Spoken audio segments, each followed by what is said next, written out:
Terus terang aja, mendoakan anak cucu itu nikmat apa enggak Pak? Tersentuh itu kita anak cucu kita. Ya Pak, itulah pertemuan yang hakiki ya seperti itu. Ketika kita mendoakan, gimana Pak? Apalagi namanya disebut satu-satunya. Memang orang tua zaman dulu itu doain anak cucunya disebut satu per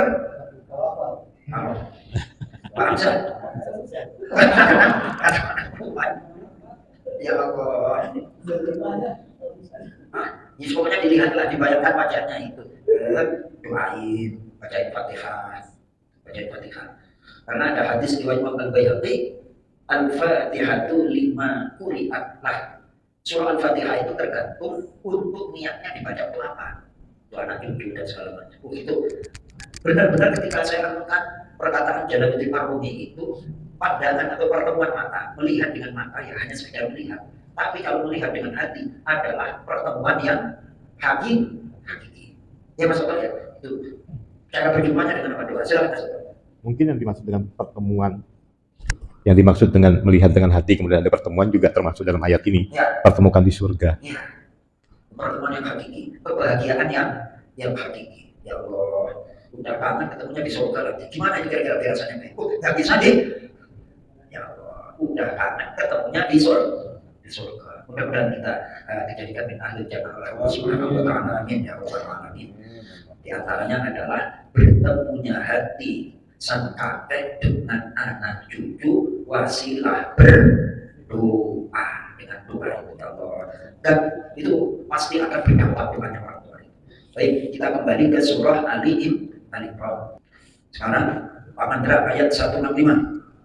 Bismillahirrahmanirrahim. Awalamma, dan mengapa heran ketika asobatkum menimpa kalian dalam perang Uhud musibatun, musibah kekalahan 70 terbunuh. Kode padahal sungguh asobatum kalian telah mengalahkan mereka pada perang Badar.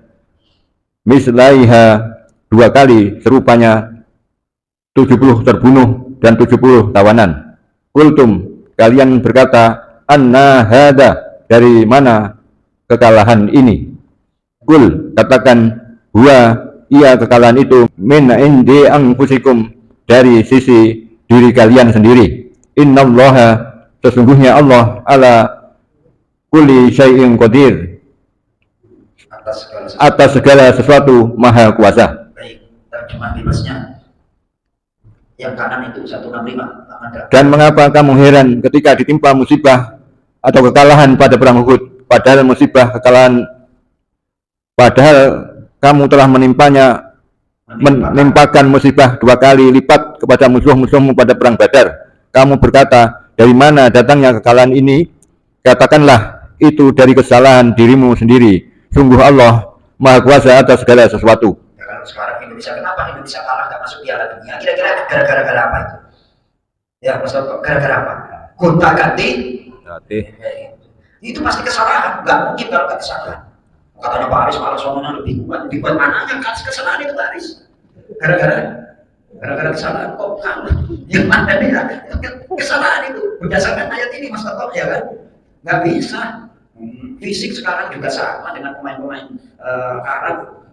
Ya, ingat aja katanya Babe. Dia saya kesel, aslinya kesel Babe. Aslinya kesel itu. Kesel sekali.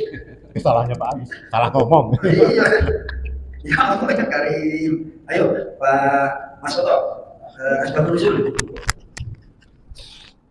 Bismillahirrahmanirrahim. Umar bin Khattab radhiyallahu anhu berkata, mereka dihukum, dibalas pada perang Uhud akibat tindakan mereka sendiri, yaitu mengambil fidak, tebusan tawanan perang pada saat perang Badar. Pada perang Uhud, 70 sahabat Rasulullah SAW gugur sebagai syuhada, dan sebagian sahabat lain melarikan diri. Selain itu, gigi depan Rasulullah SAW patah, topi bajanya hancur, dan darah mengalir di wajahnya. Lalu turunlah ayat ini. Baik, jadi setelah saya membaca beberapa tafsirnya, bukan berarti Allah tidak sayang, bukan berarti Allah benci terhadap Rasulullah dan kaum mukminin terhadap perang Uhud. Itu memang sudah sunnatullah, bahwa yang namanya menang kalah itu silih berganti. Ketika diberikan kemenangan, seperti apa sikapnya. Nah kemudian ketika kekalahan, kenapa kok bisa kalah? Itu adalah sebagai bahan evaluasi. Bukan berarti terus dihinakan, itu bukan. bukan. Nah itu harus tetap kembali lagi. Ini kelasnya Rasulullah dan para sahabat aja mengalami penangkalan, apalagi Mas Oto. Benar Mas Oto. Nah itu dalam kehidupan itu udah biasa. Dan orang yang beriman yakinlah pasti akan diangkat derajatnya oleh Allah Subhanahu wa Ta'ala. Kuncinya adalah kembali kepada surah Al-Imran ayat yang ke halaman 67 ayat 139. Intinya kita orang Islam gak boleh baper gitu aja. Gak boleh apa Mas Bang? Gak boleh baper. Benar nih? Ayat 139. Bismillahirrahmanirrahim. Wala tahinu wala tahzanu wa antumul a'launa in kuntum mu'minin. Wala, dan jangan tahinu, kalian lemah dalam berjihad. Wala, dan jangan tahzanu, kalian bersedih hati atas perang Uhud. Kalau sekarang bersedih itu apa? Berapa? Lanjut. Wa antum, dan kalian adalah al-a'launa, yang paling tinggi, menang. In kuntum, jika kalian adalah mukminin, orang-orang yang beriman. Masya Allah, ya kan? Rasulullah dan para sahabat yang alami kekalahan, yang alami kesedihan, tapi nggak boleh berhenti di situ, nggak boleh lemah. Ini yang nyuruh nggak boleh lemah itu apa? Jangan lemah dalam menghadapi kehidupan, jangan bersedih. Kalian itu adalah hamba-hamba Allah yang tinggi derajatnya, yang menang jika kalian adalah orang-orang mukmin. Mudah-mudahan kita termasuk hamba-hamba Allah yang al-a'launa, orang-orang yang ditinggikan derajatnya oleh Allah, yakni orang-orang mukmin. Terima kasih. Kita tutup dengan doa kafaratul majlis. Subhanallahumma wa bihamdika asyhadu an la ilaha illa anta astaghfiruka wa atubu ilaik. Assalamualaikum warahmatullahi wabarakatuh.